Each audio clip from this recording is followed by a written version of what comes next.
This channel does not promote any violent, harmful, or illegal activities. All content provided by this channel is meant for an educational purpose only. Top quality और consistent performance के लिए सिर्फ silver pump नाम याद रखना। ইংরেজ বাজারের দেবোত্তর সম্পত্তি সেটা দখল করা হচ্ছে এই অভিযোগ, আর এই অভিযোগ তোলার জন্য খুন আর ধর্ষণের হুমকি দেওয়া হচ্ছে বলেও অভিযোগ উঠছে। বিজেপির পঞ্চায়েত সদস্য সহ দুই মহিলাকে ধর্ষণ করে ভিডিও ভাইরাল করে দেওয়ার হুমকির অভিযোগে দুই তৃণমূল নেতা কর্মীর বিরুদ্ধে চাঞ্চল্য ছড়িয়েছে। সুব্রত আমাদের প্রতিনিধি আমাদের সঙ্গে রয়েছেন। সুব্রতের সাথে মারাত্মক অভিযোগ করা হচ্ছে, ঠিক এই অভিযোগ কি পুলিশের কাছে তারা জানিয়েছেন? হ্যাঁ, অবশ্যই পুলিশের কাছে জানিয়েছেন, পুলিশ সুপারের কাছে জানিয়েছেন, থানায় অভিযোগ দায়ের করেছেন। শুধু তাই নয়, ব্লক প্রশাসন থেকে শুরু করে বিভিন্ন জায়গায় বিভিন্ন দপ্তরে তারা জানিয়েছেন। একই সাথে এই ঘটনা, এই হুমকির পরিপ্রেক্ষিতে এই যে তারা কিন্তু অভিযোগ করেছেন। এর পাশাপাশি তোমাকে বলি যে দেবোত্তর সম্পত্তি দখল করে সেখানে তৃণমূলের পার্টি অফিস তৈরি করা এবং জবরদখল করে সেখানে ঢুকতে গেলে তাদেরকে বাধা দেওয়া, এই বিষয়েও কিন্তু তারা ব্লক প্রশাসন, জেলা প্রশাসন এবং ভূমি ও ভূমি সংস্কার দপ্তরকেও কিন্তু অভিযোগ জানিয়েছেন। ফলে বিভিন্ন স্তরেই কিন্তু তারা বারবার অভিযোগ জানিয়েছেন। এখন পরিস্থিতি এমন যে সেখানে পুজো, এই যে লক্ষ্মীনারায়ণ যে এই যে মন্দির রয়েছে সেখানে পুজো অর্চনা এখন পুরোপুরি বন্ধ রয়েছে। কোনো মহিলা সেই এলাকায় ঢুকতে পারছেন না। যাদের বিরুদ্ধে অভিযোগ করেছেন তারা ঘরবন্দি হয়ে আছেন নিজেরা আতঙ্কে। এমন দুর্বৃত্তদের এতটাই দৌরাত্ম্য বেড়েছে না। পুলিশ এখনো পর্যন্ত অভিযোগ যে পুলিশ তাদের পাশে দাঁড়ায়নি, পুলিশ এখনো পর্যন্ত কাউকে আটক করেনি, ন্যূনতম কাউকে তুলে এনে জিজ্ঞাসাবাদ করা সেটাও কিন্তু পুলিশ এখনো পর্যন্ত। তুমি আমাদের সঙ্গে থাকো। আপনারা শুনলেন যে পুলিশ প্রশাসনের কাছে এই অভিযোগ গেছে এবং বিভিন্ন স্তরে প্রশাসনের সেখানে অভিযোগ জানানো হয়েছে, কিন্তু কোনো পদক্ষেপ করা হয়নি। আতঙ্কে রয়েছেন, ঘরবন্দি রয়েছেন এই অভিযোগকারীরা। আর এখানে শেষ নয়, রথবাড়ি ফাঁড়িতে অভিযোগ জানাতে গেলে পুলিশই নিষ্ক্রিয়তার অভিযোগ উঠছে। আপনাদের যেটা বলছিলাম যে পুলিশের বিরুদ্ধেও অভিযোগ করা হচ্ছে যে পুলিশ নিষ্ক্রিয়। আতঙ্কে তিনজন অভিযোগকারী পুলিশ ফাঁড়িতে অভিযোগ জানিয়েও কাজ না হওয়ায় এসপিরও দ্বারস্থ হয়েছেন। আমাদের প্রতিনিধিও জানাচ্ছিলেন যে এসপি পর্যন্ত অভিযোগ গেছে, কিন্তু তারপরেও অভিযোগকারীরা ভীত, সন্ত্রস্ত, তারা যেতে পারছেন না, বাড়ির বাইরে ঘরবন্দি অবস্থায় রয়েছেন। দেবোত্তর জায়গাতে তৃণমূলেরা পার্টি অফিস বানিয়েছে। ওখানে গ্রামবাসী আমরা প্রতিবাদ করতে গেলে আমাদেরকে মারার হুমকি দিচ্ছে, বা পুকুরে তুলে নিয়ে গিয়ে স্নান করিয়ে ঘরের পার্টি অফিসে নিয়ে গিয়ে উলঙ্গ করে ছবি তুলে ভাইরাল করতে চাইছে। মারার হুমকি দিচ্ছে, বোম মারার হুমকি দিচ্ছে, ধর্ষণ করার হুমকি দিচ্ছে।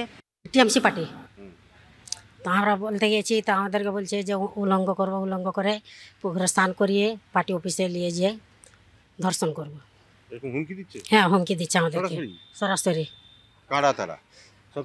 কৃষ্ণ মণ্ডল আর বিশ্বজিৎ সিং, টিএমসি পার্টি করে। হ্যাঁ, তারপর আমরা থানাতে অভিযোগ করতে গেছিলাম, থানাতে আমাদের অভিযোগ জমা নেয়নি।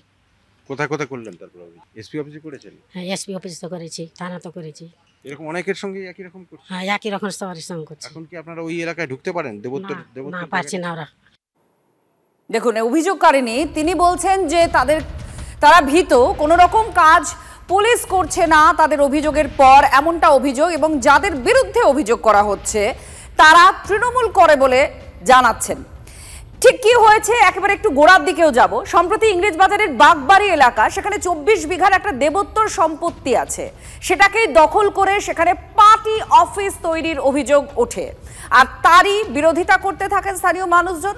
আর তার সঙ্গে সঙ্গে দেবোত্তর সম্পত্তি দখল করে সেখানে অবৈধ বাংলাদেশিদের জন্য কলোনি তৈরির চেষ্টারও অভিযোগ উঠেছে। গত 16 জুলাই প্রথম সেই খবর সম্প্রচার করে TV9 বাংলা।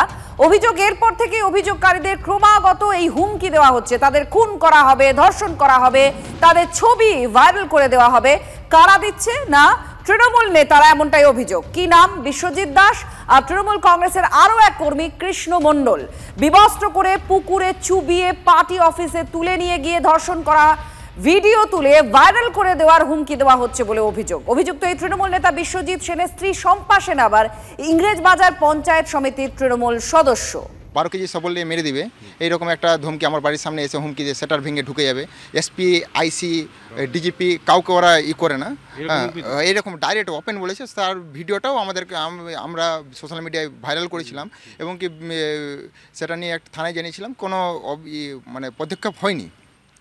প্লাস কি বর্তমানে বিশাল হুমকি, যে কোনো সময় বাড়িতে বোম পড়ে যেতে পারে। সুব্রত সাবাদের প্রতিনিধি আমাদের সঙ্গে রয়েছেন। সুব্রত, আমরা এই খবর আগে দেখিয়েছি, এবার তারপর থেকেই এই লাগাতার হুমকি ধর্ষণের অভিযোগ করা হচ্ছে বলে আমরা জানতে পারলাম, কিন্তু প্রশাসন একেবারে টপ র্যাঙ্ক যেখানে বলা যায় এসপি থানার, তার কাছে দুজন অভিযোগ করছেন যে তাদেরকে ধর্ষণ করার হুমকি দেওয়া হচ্ছে, প্রাণে মারার হুমকি দেওয়া হচ্ছে, তারপরেও কোনো ব্যবস্থা নেই। এটা তো আশ্চর্যের বিষয়। এটা কি করে সম্ভব? এই প্রশ্ন তো ওঠেই। কি আছে, জনপ্রতিনিধিরা যারা আছেন এলাকার তারাই বা কি বলছেন? দেখো, এই বিষয় নিয়ে আমরা পুলিশের সঙ্গে যোগাযোগ করার চেষ্টা করেছি, পুলিশের কোনো প্রতিক্রিয়া পাওয়া যায়নি। এই বিষয়ে ভিডিও যিনি রয়েছেন তিনিও বলেছেন যে বিষয়টা দেখবেন, মানে পুরো ঘটনা জানার পরে তিনি বলছেন বিষয়টা দেখবেন। প্রশ্ন হচ্ছে যে আমরা জানানোর পরে তিনি জানতে পারছেন কেন? অন্যান্য এতদিন ধরে এত বিভিন্ন জায়গায় অভিযোগ করা হয়েছে, ব্লক প্রশাসনের কাছে অভিযোগ করা হয়েছে, তাহলে তিনি এখনো পর্যন্ত জানেন না কেন? কারণ বিডিওরও জানা উচিত যে সেখানে আইন শৃঙ্খলার অবনতি হচ্ছে, শুধুমাত্র জমি বিবাদ সংক্রান্ত বিষয় নয়। তো সেখানে তারপরেও তিনি বললেন যে বিষয়টা তিনি দেখবেন এবং পুলিশের সঙ্গে আলোচনা। ঠিক আছে, আমরা প্রশাসনের বক্তব্য আপনাদের শোনাবো, কারণ এখানে অনেকগুলো অভিযোগ আছে। একটা মারাত্মক অভিযোগ দুই অভিযোগকারিনী করছেন যে তাদেরকে ধর্ষণ আর প্রাণে মারার, খুন করে দেওয়ার হুমকি দেওয়া হচ্ছে। এটা একটা খুব বড় মাপের অভিযোগ। তার সঙ্গে সঙ্গে অভিযোগ উঠছে জমি দখল করে বাংলাদেশিদের একটা কলোনি গড়ার চেষ্টা করা হচ্ছে। এটাও খুব বড় একটা অভিযোগ। অনুপ্রবেশ নিয়ে সারা দেশ তোলপাড় হয়ে যাচ্ছে, নানান রাজনৈতিক কথা খরচ হচ্ছে, তা সত্ত্বেও এই ধরনের ঘটনা ঘটছে। আর দুজন শাসক দলের নেতা অভিযুক্ত বলে বলা হচ্ছে। প্রশাসনের তরফ থেকে কি বলা হচ্ছে বা শুনুন। অভিযোগ বলতে ল্যান্ড রেকর্ড সংক্রান্ত অভিযোগ থাকলে অবশ্যই সেটা দেখা হবে। ঠিক আছে, মানে আপনার কাছেও তো পাঠানো হয়েছে, তারা অভিযোগ করেছে। ল্যান্ড রেকর্ড সংক্রান্ত যদি কোনো প্রবলেম থাকে সেটা অবশ্যই দেখা হবে। আদারওয়াইজ যদি ল্যান্ড রিলেটেড দখল সংক্রান্ত সেটা পুলিশ প্রশাসন দেখতে পারে, ল অ্যান্ড অর্ডার বা প্রপার ফোরামে গিয়ে অ্যাপ্লিকেশন করতে হবে।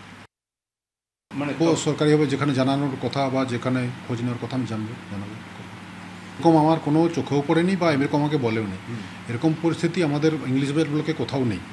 তো আপনি যখন বললেন আমি অবশ্যই খোঁজ নিয়ে দেখছি। অর্থাৎ অভিযোগ পাননি। আপনারা বিডিওর কথা শুনছিলেন, আর আগে আপনাদের শোনালাম বিএলআরওর কথা। তিনি বলছেন যে জমি দেখা হবে, যে কার নামে আছে, কি আছে, জমি দেবোত্তর কিনা সেটাও দেখা হবে। ঠিক আছে, এই অংশটা আপনাদের শুনিয়ে দিলাম। এবার যাদের বিরুদ্ধে অভিযোগ, তৃণমূল নেতা বিশ্বজিৎ সেন, তিনি যাবতীয় অভিযোগ অস্বীকার করছেন। কি বলছেন একবার শুনুন। না না, ওগুলো সব মিথ্যা প্রচার করছে। আমি নেই বলে ওই জন্য তো মিথ্যা প্রচার করছে। এগুলো সব বিজেপি পার্টিরা সব কেন মিথ্যা প্রচার করে একটা বদনাম করার সৃষ্টি করছে, বদনাম করার চেষ্টা করা হচ্ছে, এমনটা তার দাবি। আর এই বিষয়টি সমর্থনযোগ্য নয়, ব্যবস্থার আশ্বাস দিচ্ছেন ইংরেজবাজার পঞ্চায়েত সমিতির সভাপতি রাজেশ পাল। তার বক্তব্য শুনুন। কখনোই সমর্থন করতে পারি না। আমি চেষ্টা করব যে এটার একটা দ্রুত সমাধান করে সেটা যাতে তাদের মতন করে এই সম্পত্তি রক্ষা করা যায়, বা তারা যাতে সেটা নিয়ে পূজা অর্চনা বা দেবত্ব সম্পত্তিকে যেভাবে মেনটেন করা যায় সেটা যাতে ওনারা করতে পারেন। আমি অবশ্যই সেটা নিয়ে প্রশাসনের সঙ্গেও আলোচনা করব এবং নিজের তাগিদেও আমি অবশ্যই দেখব।